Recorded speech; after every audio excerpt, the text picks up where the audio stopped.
मुझे बताइए, आपकी कोई ऐसी फिल्म नहीं होती जिसमें एक सुहागरात का सीन ना हो? बेडरूम, पलंग, रजाई, ये सब परमानेंट है। एक फिल्म थी, आप लोगों ने देखा होगा, राजा हिंदुस्तानी। उसमें हीरोइन का बाप कहता है कि राजा तुम्हारी शादी हो गई है? तो बोलता नहीं साहब, अभी तक जो चाहा वो मिली नहीं। बोला तुम लोग भी सपनों की दुनिया में खोए रहते हो, जैसे लगता है कोई राजकुमारी आने वाली है। तो बोलता आएगी साहब, हमारे भी सपनों की राजकुमारी आएगी। हम देखे तो हमको लगा हमारे भी सपने की राजकुमारी आएगी, और फिर हम सर निरहुआ हिंदुस्तानी बनाए और निरहुआ चल दिया अपने सपने की रानी खोजने मुंबई आने के बाद सपने की रानी मिल भी गई। सपने की रानी को लेकर के गांव आया, और गांव का कल्चर, भोजपुरी का कल्चर ऐसा था कि वो जो बिगड़ी हुई लड़की थी वो सुधर गई। उसका बाप भी आके नहीं उसको पहचान पा रहा है कि ये मेरी ही बेटी है जिसको हम जिंदगी में नहीं सुधार पाए, आप लोग कैसे सुधार दिए? तो हमने कहा कि भोजपुरी का रंग होबे ऐसन करेला कि कौनो रंग पे चढ़ जाला।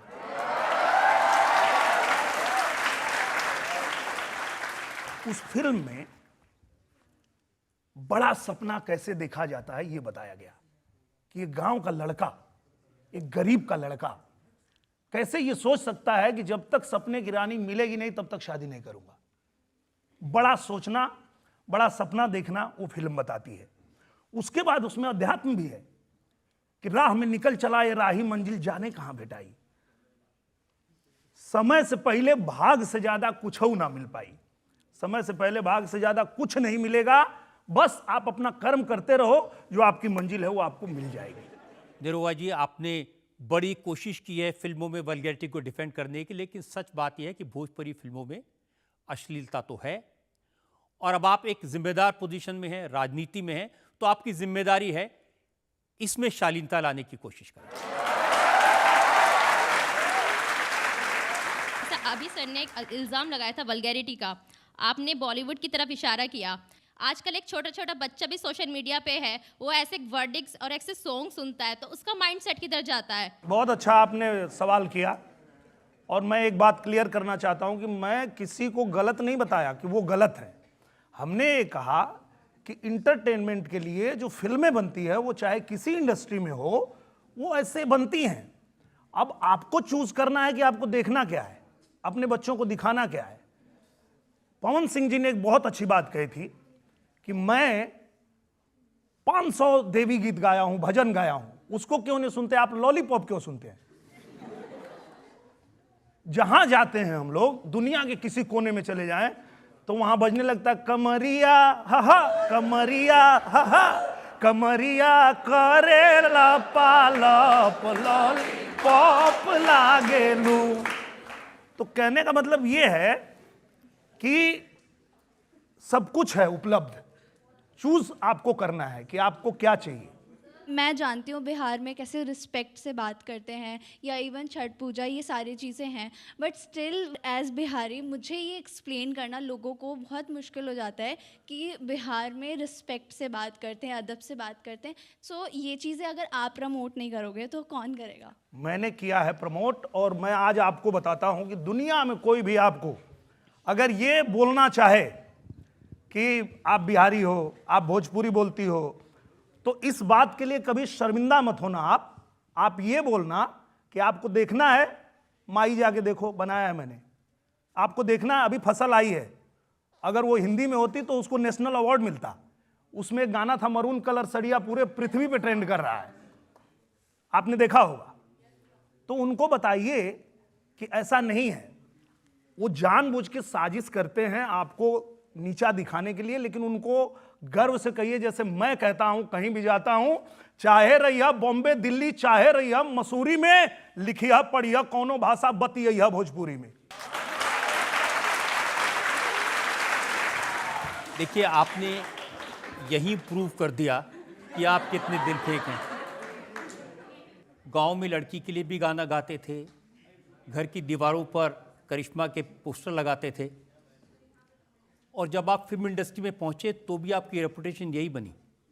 तो मुझे लगता है वो जवानी जवानी नहीं जिसकी कोई कहानी नहीं।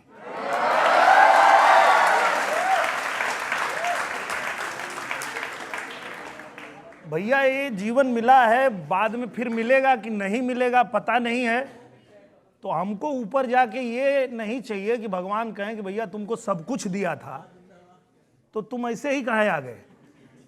तो इसलिए हम तो कोई मौका छोड़ते नहीं है। मैं भी मौका नहीं छोड़ूंगा, आपसे पूछ लेता हूं, आम्रपाली से आपका क्या चक्कर है?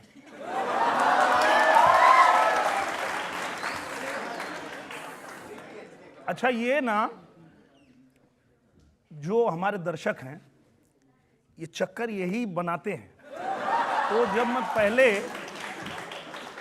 पाखी जी के साथ फिल्में करता था और कहीं स्टेज पे जाता था तो ऑडियंस बोलती थी, ए भैया तनी भौजी को बुलावा, भौजी को बुलावा। तो वो बोलती थी, अरे ये लोग ऐसा क्यों बोल रहे हैं? हम बोले आपको पता है ना, बोलने दो, अगर वही बोल के खुश हो रहे हैं तो क्या दिक्कत है। और जब अब आम्रपाली जी के साथ फिल्में बनने लगी और जब मैं आजमगढ़ में जाता हूं, अब मैं चुनाव प्रचार में हूं और जनता बोलती है दिनेश लाल यादव जिंदाबाद, आम्रपाली भौजी जिंदाबाद। तो मैं बोलता हूं, अरे यार क्यों किसी का जीवन बर्बाद कर रहे हो आप लोग।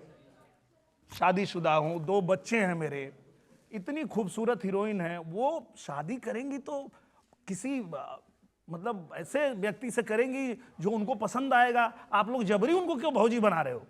लेकिन सर क्या करें, मतलब जिसके साथ फिल्म करते उनसे हैं। पूछा गया कि निरहुआ से आपकी क्या दोस्ती है, क्या रिलेशन है, क्या आपकी शादी हो गई है?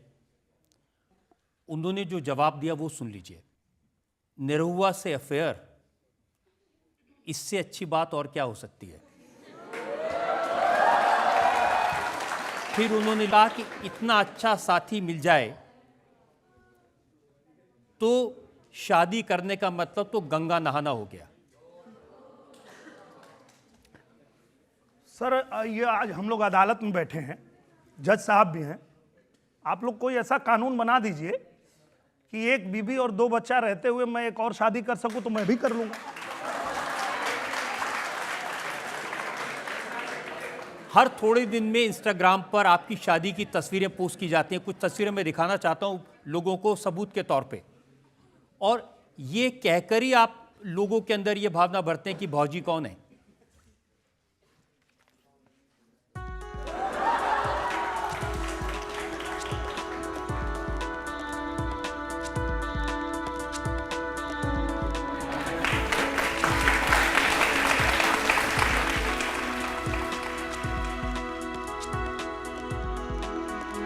हर थोड़े दिन में ऐसा लगता है कि आपकी शादी हो रही है आम्रपाली से। अब हर फिल्म में शादी होती है, क्या करें। और इस बात से ना मेरी माँ भी बहुत नाराज रहती है। जब मैं गांव जाता हूं तो पहले बुलाते इधर आ, तो मैं बोलो ना सुन रहे हैं, नहीं इधर आ, तो नजदीक बुला लेगी और पहले पकड़ लेती है कि भागने ना पाए, और बोलती है एक बात बताओ, जब उससे शादी तुम्हारा एक बार हो गया तो अगला फिल्म में फिर क्यों उसी के लिए लड़ाई करता है? कभी इधर से खून निकलेगा, कभी इधर से गोली लग जाती है, कुछ हो जाता है।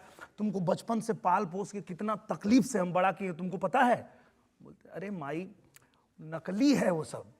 बोलते अरे नकली है तो एक बार सही है ना, तुम बार बार काहे करता है? तो हम बोले अच्छा ठीक है, हम कोशिश करेंगे, अगला फिल्म में हम बोलेंगे कि शादी मत रखो, बाकी सब रखते हैं।